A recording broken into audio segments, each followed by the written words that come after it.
Show cause تو ان کو پہلے دن بھیجنا چاہیے تھا جس دن یہ کیس رجسٹرڈ ہوا ہے یا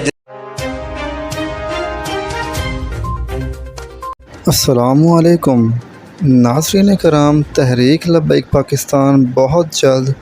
پوری دنیا میں اپنا سکہ منوانے جا رہی ہے، کیونکہ تحریک لبیک پاکستان کے سوشل میڈیا سے پابندی ختم کروانے کے لیے بہت تیزی سے سرگرمیاں جاری ہیں۔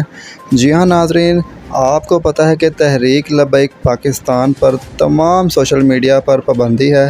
جس میں موسٹ فیمس سوشل میڈیا ٹک ٹاک، فیس بک، ٹویٹر اور انسٹاگرام جیسے سوشل میڈیا پلیٹ فارمز پر تحریک لبیک پاکستان کے امیر حافظ سعد حسین رضوی کی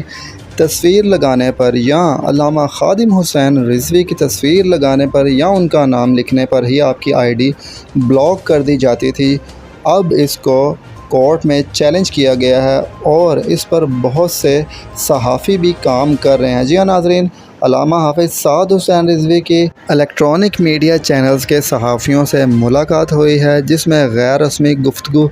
کی گئی ہے۔ صحافیوں کی جانب سے بہت سخت سوالات کیے گئے تو علامہ حافظ سعد حسین رضوی نے کہا کہ میں آپ کے تمام سوالوں کے جواب دینے کے لیے تیار ہوں، لیکن اس شرط پر کہ آپ لوگ اس کو ٹی وی پر نشر کریں گے۔ جی ہاں ناظرین، اس کے ساتھ ساتھ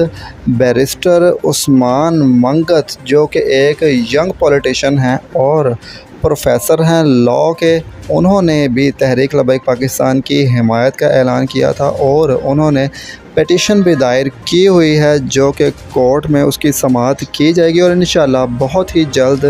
تحریک لبیک پاکستان کھل کر ہر میڈیا پلیٹ فارم پر کام کر سکے گی۔ یقیناً یہ تحریک لبیک پاکستان کے لیے ایک بہت ہی بڑی خوشخبری کی خبر ہے اور جلد ہی آپ تحریک لبیک پاکستان کو تمام میڈیا چینلز پر سنیں گے۔ جیسے ہی کوئی مزید اپڈیٹ آتی ہے ہم آپ تک پہنچائیں گے۔ تب تک کے لیے اللہ حافظ۔